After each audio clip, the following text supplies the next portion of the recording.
உயர்ந்தவர், உமக்கு மேல் ஒருவரும் இல்லையே.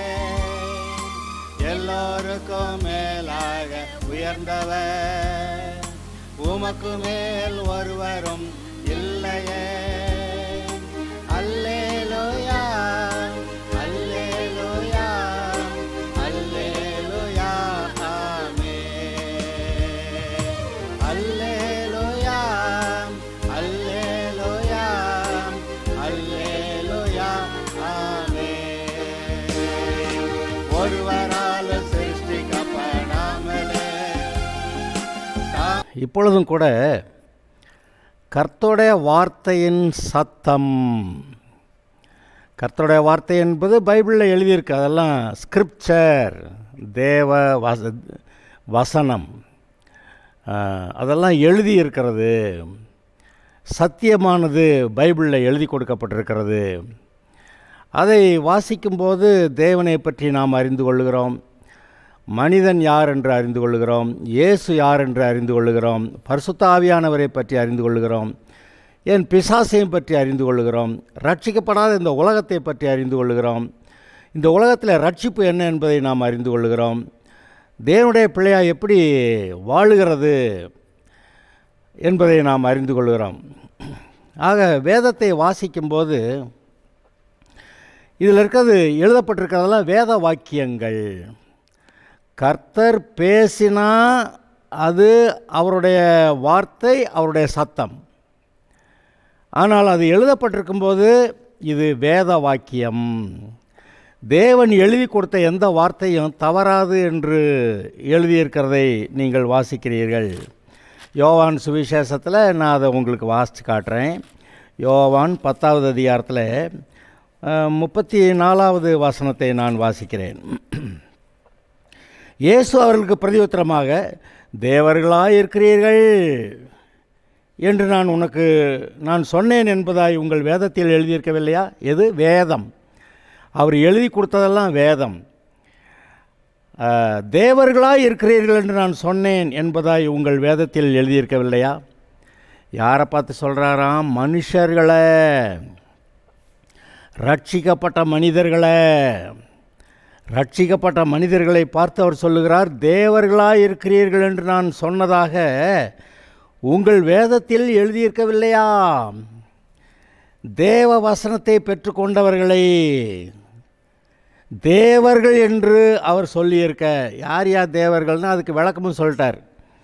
தேவ வசனத்தை பெற்றுக்கொண்டவர்களை தேவர்கள் என்று அவர் சொல்லியிருக்க, வேத வாக்கியமும் தவறாததாக இருக்க, இது எழுதிட்டால் தவறாதான். நியாயப்பிரமாணத்தில் உள்ள ஒரு எழுத்தோ எழுத்தின் உறுப்போ மாறாது. வானம் பூமி மாறினாலும் இங்கே எழுதப்பட்ட வார்த்தைகள் மாறாது என்று சொல்லுகிறார்.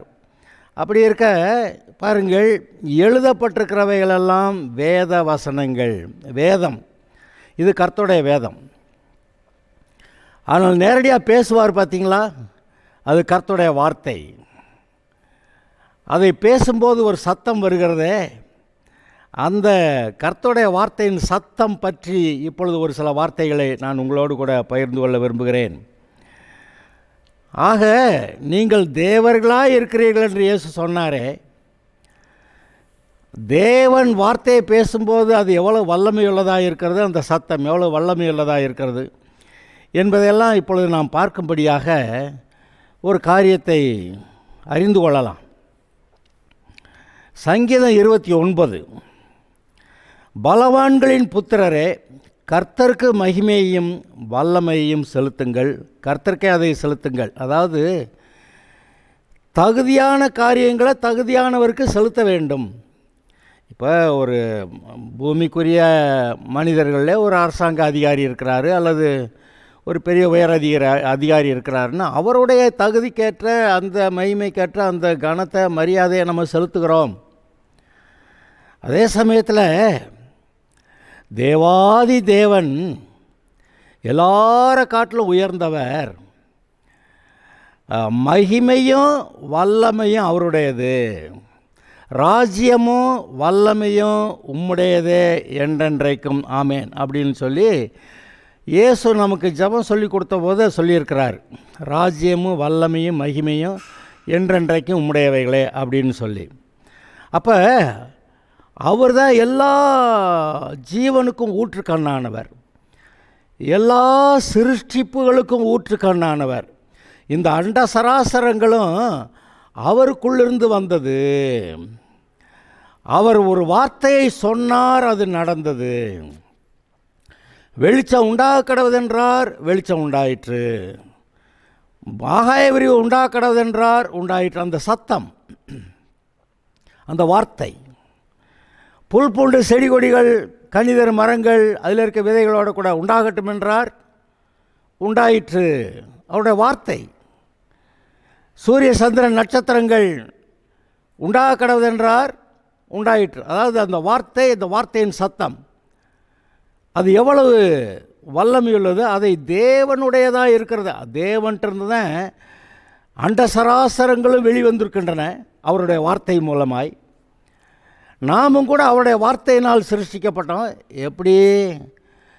நமது சாயலாக நமது ரூபத்தின்படியே மனுஷனை சிருஷ்டிப்போமாக என்று சொல்லிக்கொண்டே இந்த மனிதனை உண்டாக்கினார். எல்லாவற்றையும் சொன்னார், உண்டாயிற்று. வார்த்தை தேவனாயிருக்கிறது. ஆதியிலே வார்த்தை இருந்தது, அந்த வார்த்தை தேவனாயிருந்தது. ஆக அந்த வார்த்தையிலிருந்து தேவன் வார்த்தையினாலே வெளிப்படுகிறார். தேவன் ஆவியாக இருக்கிறார், தெரியும். அந்த ஆவியாக இருக்கிற தேவன் வார்த்தையினாலே வெளிப்படுகிறார். இப்போ அவர் வார்த்தையிலிருந்து வெளிப்பட்ட வல்லமைகள், மகிமைகள் என்னவென்று யோசித்து பாருங்கள்.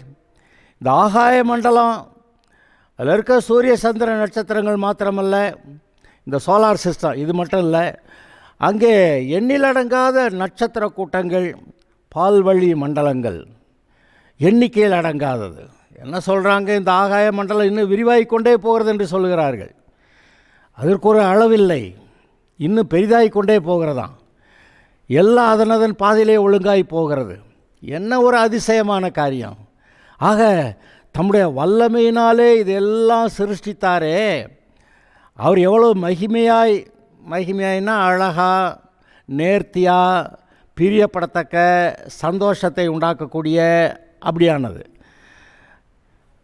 அவர் படைத்த இந்த சூரிய சந்திர நட்சத்திரங்களை பார்க்கறது மட்டும் இல்லை, பூமியில் இருக்கக்கூடிய செடிகள், கொடிகள், அந்த மலைகள், பள்ளத்தாக்குகள், அதில் எப்படி மழை பெய்யுது, அதனால் சமுத்திரத்திலேருந்து தண்ணீர் ஆவியாகி மேகங்கள் வழியாக அங்கே வந்து கர்த்தருக்கு கொட்டுறாரு. இல்லாட்டி நமக்கு நல்ல தண்ணி குடிக்கிறது கிடையாது. அதை வச்சு தான் அந்த புல்லெல்லாம் முளைக்குது. அப்புறம் தான் மாடு ஆடு சாப்பிட்றதுக்கு, அப்புறம் நாமும் சாப்பிட்றதுக்கு. அந்த மழை இல்லை, புல் இல்லைன்னா அப்புறம் ஒருத்தர் ஒன்றும் சாப்பிட்றதுக்கு இல்லை, ஒருத்தர் உயிரோட இருக்க முடியாது. பூக்கள், இது நெஜ பூ இல்லை, இது கடையில் வாங்கினது. இந்த இதுவே இவ்வளோ அழகாக செஞ்சுருக்காங்க. நெஜ பூக்கள் எவ்வளோ அழகாக, நேர்த்தியாக, எவ்வளோ, ஒவ்வொரு பூக்கும் ஒரு மனம் உண்டு. அந்த பூக்கள், செடிகள், இலைகள், இந்த இலைகள் தான் சூரிய வெளிச்சத்திலேருந்து சக்தி எடுத்து எல்லா தாவரங்களும் அந்தந்த பயிர்களை உண்டாக்குதான். அரிசி, பருப்பு எல்லாம் உண்டாகிறது சூரியனிலேருந்து. அது வெளிச்சத்திலேருந்து அந்த சக்தியை எடுத்து அதை நமக்கு கிழங்கு வகைகளாக இருந்தாலும் சரி, பயிர் வகைகளாக இருந்தாலும் சரி, பழங்களாக இருந்தாலும் சரி, அங்கேருந்து கொண்டு வந்து கொடுக்குதான். எவ்வளவு நேர்த்தியாக, மகிமையாக செஞ்சுருக்கிறார். இந்த பூக்களே பார்க்க எவ்வளோ அழகான ஒரு நல்ல ஒரு அடர்ந்த காடுகளுக்குள்ளே போனீங்கன்னா விதவிதமான மரங்கள், விதவிதமான அங்கே பூக்கள், கனிகள், இதெல்லாம் உண்டாக்கினது கர்த்தர். அப்போ வல்லமையும் மகிமையும் உடையவர். அவர்கிட்டருந்து அவருடைய வார்த்தை மூலமாய் அவருடைய வல்லமை மகிமை வெளிப்பட்டு இந்த ஆகாய விரிவு மட்டும் இல்லை, இதில் இருக்க பால்வெளி மண்டலங்கள் மட்டும் இல்லை, நமக்கு பூமியிலே நாம் இருந்து பார்க்கக்கூடிய அளவிலே இந்த தாவரங்கள், மிருகங்கள், அங்கே மலைகள், பள்ளத்தாக்குகள், அங்கே வருகிற நீரூற்றுகள், நதிகள் எல்லாம் பார்க்க எவ்வளோ மகிமையாக இருக்கின்றன. ரொம்ப வருத்தம், இந்த மனிதர்கள் இதன் மூலமாய் தேவனுடைய மகிமையை பார்க்கவும் இல்லை, அவருடைய வல்லமையை அறிந்து கொள்ளவும் இல்லை. நாங்கள் என்னமோ ஆராய்ச்சி பண்ணுறோம்னே சொல்லிக்கிட்டு இருக்கிறாங்க. இன்றைக்கு தேவன் உண்டாக்கிய பூமியை அது பாருங்கள், ஒரு பக்கத்தில் அந்த மலைகள் வட துருவம் தென் துருவம் எல்லாம் பனியினால் மூடப்பட்டிருக்கிறது. அதாவது மைனஸ் இத்தனை டிகிரியில் 40-50 டிகிரியில் அங்கே போகுதுன்றாங்க. அப்போ அங்கே அப்படி, இங்கே நமக்கு நல்ல வெயில் அடிக்குது, நல்ல தாவரங்கள்லாம் வளருது, பயிர்கள் வளர்ந்து நல்ல கனி கொடுக்கின்றன. இங்கே நமக்கு வாழ்ந்திருக்கிறதுக்கு ஏற்ற சூழ்நிலை, அதாவது அந்த உஷ்ண நிலை சரியாக இருக்கிறது. அங்கே குளிர் பிரதேசம், இங்கே நடுவில் நமக்காக எல்லாம் நல்லா நேர்த்தியாக. பூமியை தோண்டிக்கிட்டே போனால் உள்ளுக்க பூமி உருகி குழம்பாக இருக்கிறது. அங்கே அது எவ்வளோ சூடாக இருக்கும். மேலே சூரியன் எரிக்குது, கீழே உள்ள பூமியில் உருகின குழம்பாக இருக்குது. நடுவில் நீங்கள் ஏதோ பரலோகத்தில் இருக்கிற மாதிரி இருக்கிறீங்க. இதெல்லாம் ஆச்சரியமா இல்லையா? தேவன் பெரிய வல்லமை உள்ளவர் மட்டுமில்லை, இதெல்லாம் அவர் மகிமை உள்ளவர். மகிமையாக சகலத்தையும் சிருஷ்டித்திருக்கிறாரே. நம்மை கூட அவருடைய சாயல் ரூபத்தில் படைத்திருக்கிறாரே. எல்லா சிருஷ்டிகளை காட்டிலும் மனிதனை மேன்மையாக சிருஷ்டியின் சிகரமாக உண்டாக்கினாரே. அவனை கேட்டால் தேவனுடைய சாயல், தேவனுடைய ரூபத்தில் நாம் இருக்கிறோம்னு பைபிளில் எழுதியிருக்கே. அந்த சிருஷ்டிக்கப்பட்ட போது மனிதனுக்கு இருந்தக்கூடிய ஞானம், அறிவு எல்லாம் அது வித்தியாசமானது. ஆதாம்கிட்ட அவ்வளோ மிருகங்களை கொண்டு நிறுத்தினாராம், பேர் வச்சுட்டானா. அதாவது தேவன் என்ன பேர் வைக்கலான்னு அவர் மனசில் வச்சுருந்தாரோ, இந்த ஆதாம் அந்த சமயத்தில் சரி என்ன பேர் ஆண்டவரே அப்படின்னு கேட்டவுடனே அவ்வளோ பேர் இறங்கிருச்சு. அவருடைய மனநிலை எல்லாம் இவனுக்கு வந்தது. உடனே எல்லா மிருகங்களுக்கும் பேர் வச்சு விட்டான். நம்ம ஆட்கள் வீட்டில் பிறந்த ஒரு பிள்ளைக்கு என்ன பேர் வைக்கிறதுன்னு தெரியாமல் தேடிக்கிட்டு இருக்காங்க. ஆனால் ஆதாம் அத்தனை மிருகங்களுக்கும் அவ்வளோ பேர் வச்சான். என்னென்னா தேவன் அங்கே வைத்திருந்த விவரங்களை எல்லாம் கர்த்தாவேன்னு அவ்வளோ விவரங்களுக்கு வந்தது, உடனே பேர் வச்சு விட்டான். அது இன்றைக்கும் கூட நாம் விரும்பினா கிறிஸ்துவின் சிந்தை, அவருடைய மனநிலை என்னவென்று நாம் பெற்றுக்கொள்ளலாம். நான் அடிக்கடி சொல்லுவேன், தேவன் என்னை பற்றி என்ன நினைக்கிறாருன்னு எனக்கு தெரியும், இனிமேல் என்ன செய்வார்னு எனக்கு தெரியும் அப்படி நான் சொல்லுவேன். ஏனென்றால் அவருடைய மனநிலையை நமக்கு தெரியப்படுத்துகிறார். கர்த்தரை நோக்கி பார்க்கும்போது அவருடைய சித்தம் என்ன என்று நமக்கு அறிவிக்கிறார். உன்னுடைய வாழ்க்கையில் நான் என்ன செய்வேன் என்று அவருடைய சித்தத்தை நமக்கு சொல்லுகிறார். அதுதான் நம்முடைய வாழ்க்கையில் உண்டாகிற தரிசனம். உன் வாழ்க்கையில் என்னையா தரிசனம் உனக்கு இருக்குன்னு கேட்டால் ஏதோ சாப்பிட்டு தூங்குவேன். அதான் சில ஆள்கள் ஈவன் பிள்ளைகளை போய் கேட்டால் நான் டாக்டர் ஆவேங்குது, வக்கீல் ஆவேங்குது, நான் ஸ்கூல் டீச்சர் ஆவேங்குது, அது நான் சயின்டிஸ்ட் ஆவேங்குது சொல்லுது. எப்படி அவங்கள் கண்களில் நான் எப்படி ஆகணும்னு ஒரு தோற்றம் இருக்குது பார்த்தீங்களா? தரிசனம், வாழ்க்கையிலே தரிசனம். நம்மை பற்றி நம்முடைய வாழ்க்கையிலே நமக்கு ஒரு தரிசனத்தையும் கர்த்தர் கொடுக்கிறார். அப்போ அவருடைய மனநிலையை நமக்கு கொடுக்கும்போது தான் அந்த தரிசனங்கள் நமக்கு உண்டாகின்றன. ஆக இவ்வளவு வல்லமையுள்ள அந்த சராசரங்களையும் பார்த்தா எவ்வளவு மகிமையாக இருக்கிறது என்று சொல்லி ஆச்சரியப்பட்டு போகிற அளவில் எல்லாம் இருக்கிறது. ஆச்சரியத்துக்கு முடிவில்லை. பிறகு நமக்கு பக்கத்தில் இருக்க இந்த பூமி, இதில் இருக்க சிருஷ்டி எல்லாம் பார்க்கும்போது அற்புதமாக இருக்கிறது. அப்போ தேவன் வல்லமையுள்ளவர், அவர் மகிமையானவர். அப்போ நாம் என்ன செய்யணும்? பலவான்கள் புத்திரரே நம்மளை பற்றி சொல்கிறாருங்க. அது சும்மா சாதா மனுஷன்னு சொல்லலைங்க. பலவான்களின் புத்திரரே, கர்த்தருக்கு மகிமையையும் வல்லமையும் செலுத்துங்கள். கர்த்தருக்கே அதை செலுத்துங்கள். கர்த்தருக்கு மகிமையையும் வல்லமையும் செலுத்துங்கள். அது எப்படி செலுத்துறது? கர்த்தாவே, இதெல்லாம் நான் பார்க்குறேன், எல்லாம் எவ்வளோ மகிமையாய் பூமியில் இருக்க தாவரங்கள், மரங்கள், செடிகள், அதில் இருக்க பழங்கள், அதில் இருக்க பயிர் வகைகள், சாதாரண புல், எப்படி சூரிய வெளிச்சத்திலிருந்து சக்தி எடுத்து எங்களுக்கு பயிர் வகைகளையும் பழங்களையும் உண்டாக்குகிறது, ஆடு மாடுகளுக்கு புல் முளைக்கிறது. என்ன ஆண்டவரே, எவ்வளோ ஆச்சரியமாக இருக்கிறது, மகிமையாய், இவ்வளவு மகிமையாய் செய்திருக்கிற தேவன் உமக்கே நாங்கள் மகிமையை செலுத்துகிறோம். கர்த்தாவே, இதெல்லாம் உண்டாக்கினீரே, நீரே துதிக்கப்படுவீராக. இதெல்லாம் உம்முடையது, நீர் இதையெல்லாம் உண்டாக்கினீர். உம்முடைய வல்லமையுள்ள வார்த்தை அதை உண்டாக்கியது. எல்லாவற்றையும் நீர் உம்முடைய கட்டுப்பாட்டில் வைத்திருக்கிறீர்.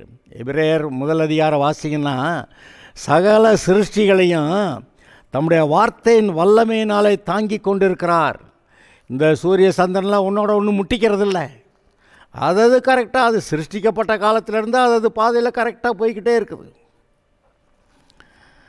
ஒரு விதத்தில் சொல்லப்போனால் நம்ம ஆட்கள் வேலை செய்யும்போது எனர்ஜி குறையும், போக போக கடைசியில் ground state level of energy, அதுக்கு மேலே ஒன்றும் செய்யாமல் வந்து படுத்துக்கும் அப்படி சொல்லுவாங்க. ஆனால் சிருஷ்டிக்கப்பட்ட காலம் முதல் இந்த சூரிய சந்திர நட்சத்திரங்கள் பால்வெளி மண்டலங்கள் அது எக்ஸ்பேண்ட் ஆகிறது மட்டும் இல்லை, பெரிதாகி கொண்டு இருக்கிறது மாத்திரமில்லை, இன்னும் அது வேலை செய்து கொண்டே இருக்கிறது, அது தன் வழியிலே போய்கொண்டே இருக்கிறது, சக்தி செலவாகிறது. ஆனால் அது அவருடைய பாதையிலே போய்கொண்டே இருக்கிறது. சிருஷ்டிப்பின் காலம் முதல் எல்லாம் ஆச்சரியமாக இல்லையா? இதெல்லாம் பார்த்து நீங்கள் ஆச்சரியப்படணுங்க. அப்போ தான் தேவன் எவ்வளோ மகிமையானவர்னு தெரியும். அப்போ கர்த்தாவே, நீர் எவ்வளவு வல்லமையுள்ளவர், நீர் எவ்வளவு மகிமையானவர்னு சொல்லி அவரை உங்களுடைய உள்ளத்தில் நீங்கள் மனதார அவரிடத்தில் அன்பு கூர்ந்து அவரை ஆராதிப்பீர்கள், துதிப்பீர்கள். முழு இருதயத்தோடு, முழு ஆத்மாவோடு, முழு பலத்தோடு அவரிடத்தில் அன்பு கூர்ந்து ஆவியோடு உண்மையோடு அவரை தொழுது கொள்ளுகிற காரியம் எப்போ வரும் தெரியுமா? நீங்கள் உண்மையிலேயே தேவன் எப்படிப்பட்டவர், எவ்வளவு வல்லமையுள்ளவர், மகிமையானவர் என்று நீங்கள் அறியும் போது தான், தேவன் இவ்வளவு பெரியவராய் நல்லவராய் இருக்கிறார்.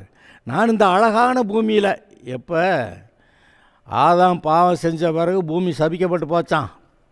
இந்த லூசிஃபர் பாவம் செஞ்சப்பவும் பூமி ஒரு தடவை சபிக்கப்பட்டுச்சான். அப்புறம் நோவா காலத்துலேயும் ஒரு தடவை பூமி சாபத்துக்குள்ளே போயிருக்குது. 3 தடவை இந்த பூமி சாபத்துக்குள்ளே போன பிறகும் இன்றைக்கும் பார்த்தீங்கன்னா பூமியில் எவ்வளவு மகிமையான மேன்மையான காரியங்கள், அட்டையப்பா ஆச்சரியமாக இருக்கிறது. பிசாசு சொல்கிறேன், இயேசு ஒரு மேலே உயரமாக கொண்டு வச்சுட்டு பூமியையும் அதன் மகிமையும் ஒரு நொடியில் இயேசுவுக்கு காட்டினானா. அதாவது பூமி வெறும் பூமி அல்ல, சபிக்கப்பட்ட பூமி மட்டும் இல்லை, இதில் இன்னும் தேவ மகிமை இருக்கிறது. அதனால தான் பிசாசு வந்து இயேசுநாட்ட பூமியை அதனுடைய மகிமையை ஒரு நிமிஷத்தில் காட்டிட்டு, இது பூரா உனக்கு தருவேன், நீ எனக்கு சாஷ்டாங்கமாக என்னை விழுந்து பணிந்து கொண்டான் அப்படின்னு சொல்கிறான்.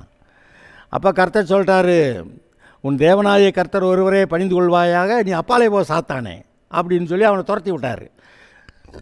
அங்கே அதாவது இந்த பூமியில் மகிமை இருக்கிறது. பூமி 3 முறை சபிக்கப்பட்ட பிறகும் கூட பூமியில் என்ன மகிமை இருக்கிறது.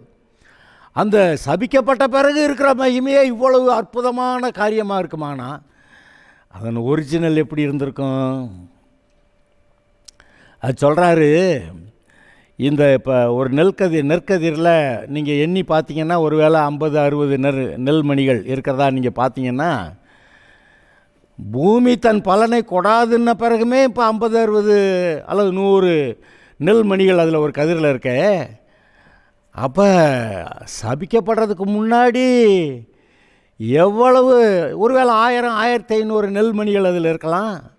அது மட்டும் இல்லை, அந்த நெல் அது அந்த அரிசியிலேருந்து அதிலேருந்து வர அரிசி எவ்வளவு சுவையானதாக டேஸ்ட்டாக இருந்திருக்கும்னு நீங்கள் நினச்சி பாருங்கள். இப்போது நம்ம ஆளு என்ன பண்ணாங்க, இயற்கையில் கர்த்தர் படைச்சா அந்த நெல், சோளம், கம்பு எல்லாத்தையும் வாழை எதுனாலும் சரி, அதை விளையிறது பத்தாது, அதில் பூச்சி விழுகுது, அது சீக்கு விழுதுன்னு சொல்லி இவன் என்ன பண்ணுறான், நிறையா விளையணும், அப்புறம் பூச்சி விழுகக்கூடாது அப்படிலாம் சொல்லி நிறைய விளையிறதுக்கு ஏற்பாடு பண்ணி நிறைய விளையுது. ஆனால் தேவன் அதில் வைத்திருந்த சத்து பொருள் இதில் இல்லை. மைக்ரோ நியூட்ரியன்ஸு ரொம்ப குறைந்த அளவு இருக்க தேவையான ஒரு சத்து பொருள், விட்டமின்கள்லாம் இருக்குமே, அதெல்லாம் இப்போ இல்லாமல் போச்சு. அதெல்லாம் கடையில் வாங்கி பாட்டில் சர்பத்தை குடிக்கிற மாதிரி குடிக்க வேண்டியிருக்கு. என்ன கொடுமை! அப்படி சபிக்கப்பட்ட இந்த நிலைமையில் கூட இன்னும் நல்லா தான் இருக்குது அப்படின்னு சொல்லி சாப்பிட்றோமே, ஒரிஜினல் எப்படி இருக்குன்னு நினச்சி பாருங்க. மகிமையாய் தேவன் ஆதாம் குடியிருக்கிறதுங்க ஏதேன் தோட்டத்தை உண்டாக்குனாராம்.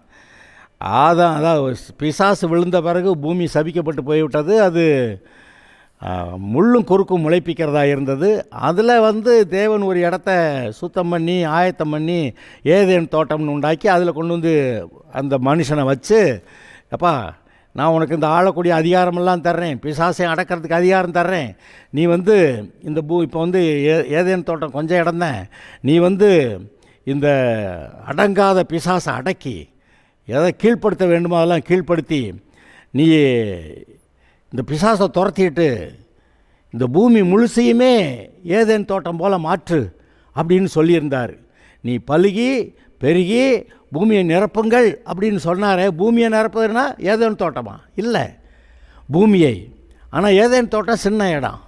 அப்போ பூமியில் கர்த்தர் மனுஷனுக்கு கொடுத்த வேலை ஏதேன் தோட்டம் போல் எல்லாவற்றையும் மாற்றுகிறது. அது பண்படாத காரியங்களெல்லாம் பண்படுத்துகிறது. அதை பண்படுத்துகிற வேலையை தான் கர்த்தர் கொடுத்தாரு. பண்ணி எல்லாத்தையும் பரலோகம் போல் நீ ஆக்கு அப்படின்னு. அவர் இருக்கிறது பரலோகம். அந்த பரலோகம் மாதிரி இங்கே பூமியை கொஞ்சம் ஆக்கணும்னு சொல்கிறாரு. ஆதாமுக்கு வேலையை கொடுத்தாரு. அதுக்கான ஞானம் புத்தி பலனெல்லாம் கர்த்தர் அவனுக்கு கொடுத்துருந்தார். மனுஷனுடைய சரீரத்தை அவனுடைய புத்தி அவனுடைய காரியங்களை யோசித்து பாருங்கள். இது எவ்வளவு அற்புதமானது. நீங்கள்லாம் கவனித்து பார்த்து இப்போ பல வியாதிகள் வருகின்றன, அதுக்கு பல மருந்துகளை பேசுகிறாங்க. இப்போ தான் மெதுவாக இந்த சரீரம் எவ்வளோ அற்புதமானதுன்னெலாம் மெதுவாக மக்கள் கண்டுபிடிக்கிறாங்க. ஆனால் உண்மையிலேயே அதெல்லாம் படிக்கும்போது இந்த சரீரத்தை எவ்வளோ மகிமையானதாக உண்டாக்கியிருக்கிறாரு. ஆனால் இந்த சரீரமெல்லாம் சத்தா மண்ணுக்கு போயிடும். மண்ணுக்கு போகிற சரீரமே இவ்வளோ மகிமையாக இருக்கிறது. இதில் இருக்க இரத்த குழாய்கள் அதெல்லாம் தனித்தனியாக எடுத்தால் பூமி ஒரு தடவை சுற்றி வந்துடலாமா, அவ்வளோ நீளம் இருக்கான். ஆனால் இப்படித்தான மனுஷன் இருக்கேன். ஆனால் சின்ன சின்ன இரத்த குழாயாக பிரிஞ்சு போய் வருதே, அவ்வளவு இரத்த குழாய்கள் இருக்கின்றன. அதில் ரத்தம் நம்ம டேப்பை திறந்தால் தண்ணி வரலன்றான். அது கண்ணுக்கு தெரியாத அளவுக்கு சின்ன ஓட்டை, அதில் ரத்தம் போகுதான். உங்களுடைய சரீரத்துக்கு தேவையான தசைகளுக்கு தேவையான சத்து ஆக்சிஜன்லாம் அது கொண்டு போகுதான். அங்கே வேண்டான்னு சொல்கிறதெல்லாம் எடுத்துகிட்டு கார்பன் டை ஆக்சைடை நுரையீரல் மூலமாக வெளியேற்றுதான். அப்புறம் வேஸ்டெல்லாம் வேறு யூரின் மூலமாக வெளியேற்றுது. ஐயா இதெல்லாம் இப்போ யோசித்து பார்க்குறப்ப தான் மெதுவாக யோசிக்கிறாங்க. அப்போ தேவன் மனுஷனை உண்டாக்கின போது எவ்வளவு மகிமையான மனுஷனாய் உண்டாக்கியிருக்கிறார். எப்படி இந்த பிராணிகள், மிருகங்கள், அந்த செடிகள், கொடிகள், கனிதர் மரங்கள் இதெல்லாம் பார்க்கும்போது எவ்வளவு மகிமையாக தேவன் உண்டாக்கினார். அப்போ கர்த்தாவே நீர் எவ்வளவு மகிமையானவர், இதெல்லாம் மகிமையால் நிறைந்திருக்கிறது. உம்மாலே உம்முடைய கிரியையினாலே உமக்கு ஸ்தோத்திரம். நான் மீன்களை பார்க்கிறேன், அது என்னுடைய மனதுக்கு இதமாக இருக்கிறது. பூக்களை பார்க்கிறேன், என்னுடைய மனதுக்கு இதமாக இருக்கிறது. என்னுடைய குடும்பம், பிள்ளைகள், காரியங்கள் எல்லாம் அற்புத விதமாக எங்களுக்கு நீர் சிருஷ்டித்திருக்கிறீர். எங்களுக்கு கொடுத்த நல்ல மனைவி, புருஷனுக்காக, பிள்ளைகளுக்காக ஸ்தோத்திரம். இதெல்லாம் நான் நினைத்து பார்க்கும்போது நமக்குள்ளே தேவ அன்பு வேற ஊற்றப்பட்டிருக்கு. பார்த்தீங்களா? என்ன ஆச்சரியமான காரியங்கள். இதெல்லாம் பார்த்தா தான் கர்த்தருடைய கிரியை என்னன்னு தெரியும், கிரியையில் இருக்க மகிமை என்னன்னு தெரியும். அப்போ தான் அவர் எவ்வளோ மகிமையானவர் அப்படின்னு தெரியும். அவர் எவ்வளோ வல்லமை உள்ளவர். தம்முடைய வல்லமையுள்ள வார்த்தையினாலே சகலத்தையும் தாங்குகிறார். அந்தந்த சூரிய சந்திர நட்சத்திரங்கள் அந்தந்த பாதையில் போய் கொண்டிருக்கணும். ஏனென்றால் அவருடைய வார்த்தை தாங்குகிறது. எல்லாம் அந்த வார்த்தையில் அது பாதையில் போகணும் அப்படி சொல்லிட்டாரு. போய்கிட்டே இருக்குது. அவர் மாற்றி பேச வரைக்கும் போயிட்டே தான் இருக்கும். அப்போ எவ்வளோ மகிமையானவைகள். தேவன் எவ்வளோ மகிமையானவர். எல்லா வல்லமைக்கும் மகிமைக்கும் ஊற்றுக்கண்ணாயிருக்கிற அந்த தேவன் உங்களையும் படைத்தார், என்னையும் படைத்தார். ஆனால் இடையில தான் குழப்பம் வந்துருச்சா நமக்கு தெரியுமே. இந்த பிசாசு இந்த ஆதாம் ஏவாளை ஏமாற்றி அவனுக்கு கர்த்தர் கொடுத்த இந்த ஆளுகையை பிடிங்கிட்டான். கடைசிக்கு இன்றைக்கி பிசாசு தான் பூமியை ஆள்றான். அதனால தான் இந்த பூமியில் மனித வாழ்க்கையில் இவ்வளவு கேடுபாடுகள். பூமியில் கேடுபாடு அது கொஞ்சம், ஆனால் பூமியில் இருக்க மனுஷனுடைய வாழ்க்கையில் இருக்க கேடுபாடுகள் ரொம்ப அதிகம். அவன் கெட்ட காரியங்களையா செஞ்சு தன்னுடைய வாழ்க்கையை நாசமாக்கிட்டு இருக்கானே. நல்லது கெட்டது எதுன்னு தெரியும் அவனுக்கு. அவனுடைய மனசாட்சியில் எது நல்லது எது கெட்டது என்று தெரிகிறது. இவன் முதல்ல ஆரம்பத்தில் சாப்பிட்ட அந்த பழத்தோடைய அந்த மரத்துக்கு பேரே நன்மை தீமை அறியத்தக்க கனியை கொடுக்குற விருட்சம். நல்லது கெட்டது என்ன தெரியுதுல்ல, நல்லதை செய்ய வேண்டியதானே. ஆனால் செய்ய முடியாதபடி பிசாசு இவனை கட்டுப்படுத்தி பாவத்தில் உறுதிப்படுத்தி நிலைப்படுத்துகிறான். உலக மக்கள் எல்லாரும் பாவத்தில் இருக்கிறார்கள். ஆதாமின் சந்ததியாய் பிறந்த எல்லாரும் பாவத்தில் இருக்கிறார்கள். இந்த பாவத்திலிருந்து நம்மை விடுவிப்பவன் யார் என்று ஒரு கேள்வி வருகிறது. ஏன்னா எல்லாரும் பாவத்துக்கு பரிகாரம் தான் செய்ய தேடுறாங்க. ஆனால் யாராவது பரிகாரம் செஞ்சு முடித்தாங்களா? யாராவது பரிகாரம் செஞ்சு முடித்தாங்களா? ஒருத்தருமே இன்னும் பாவத்துக்கு பரிகாரம் பண்ணலையே. பண்ண முடியாதுங்க. ஏன்னா இவன் பிசாசோடைய கட்டுப்பாட்டுக்குள்ளே, பிசாசோடைய அதிகாரத்துக்குள்ளே, அவனுடைய வல்லமைக்குள்ளே போயிட்டான். பாவத்தின் கட்டுப்பாட்டுக்குள்ளே இருக்கான். பாவத்தின் அடிமைத்தனம். இவனால் பாவம் செய்யாமல் இருக்க முடியல. நல்ல காரியம் செய்யணுங்கிறான், செய்ய முடியாமல் போகுது. அப்போ இதெல்லாம் எப்படி வந்தது? அந்த இன்னொருத்தன் இருக்கானே பாவி, பிசாசு, அவனுடைய கட்சியில் சேர்ந்ததுனால வந்த வேணே. ஆனால் கர்த்தர் சொல்கிறார், நீ மறுபடியும் என்கிட்ட வர்றியா? நீ என்கிட்ட வருவியா? அந்த பிசாசை விட்டு, அந்த பாவத்தை விட்டு இயேசு சொல்லுகிறார், என்னிடத்திலே வாருங்கள், வருத்தப்பட்டு பார சுமக்கிறவர்களே எல்லாரும் என்னிடத்திலே வாருங்கள், நான் உங்களுக்கு இளைப்பாறுதல் தருவேன். இளைப்பாறுதல் இந்த உலகத்தில் இருக்க எல்லா பாடுகள் பிரச்சனைகள் நிமித்தம் எல்லாரும் வேதனையோட கண்ணீரோட, ஐயோ என்ன இது வாழ்க்கை, இந்த உலகமே நரகமாக இருக்கிறது என்று சொல்லும்படி அவ்வளவு பயங்கர காரியங்கள் நடந்து கொண்டிருக்கின்றன. நீ பாருங்க, உக்ரைனில் யுத்தம்னாக்க எவ்வளவு ஜனங்கள் செத்து கொண்டு இருக்கிறார்கள். ஏதோ ஒரு மனுஷன் சண்டை போடணும்னு அங்கே எவ்வளவு ரத்தம் சிந்துதல், எவ்வளவு பொருளாதார அழிவு, எவ்வளவு பேர் வீடு இல்லாமல் அங்கே இடத்தை விட்டு ஓடிக்கொண்டு இருக்கிறார்கள். மனிதன் எவ்வளவு பெரிய பாவி பாருங்கள். எத்தனை இடங்களில் பூமியில் யுத்தம் நடக்கிறது, அவன் வேணுங்கிற பக்கம் குண்டெல்லாம் வைக்கிறான். இப்படி இந்த புத்தி இப்படி கெட்டுப்போச்சது காரணம் என்ன? அந்த தீய ஆவிகளுக்கு இடம் கொடுத்து இவன் அப்படி போய்விட்டான். ஆதலால் அருமையானவர்களே, நாம் நம்முடைய பாவங்களுக்கு பரிகாரம் செய்து கொள்ள முடியாது. ஆனால் நமக்காக பரிகாரம் செய்து வைத்த இயேசு இருக்கிறார். நம்முடைய பாவங்களுக்கான தண்டனையெல்லாம் இயேசு சிலுவையில் ஏற்றுக்கொண்டு நமக்கு பரிகாரம் செய்தார். ஏன்னா நம்ம தான் பரிகாரம் பண்ணிக்க முடியாது.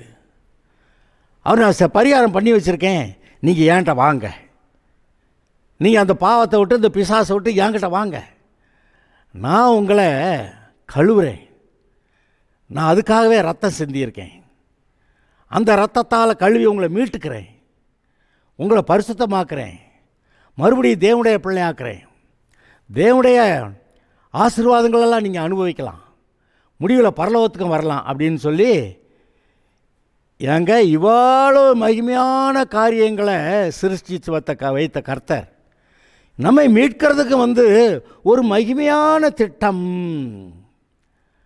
பிசாசை தோற்கடிக்கிற அவனை முறியடிக்கிற அந்த வல்லமையுள்ள ஒரு திட்டம், அதை கர்த்தர் நிறைவேற்றுகிறார்.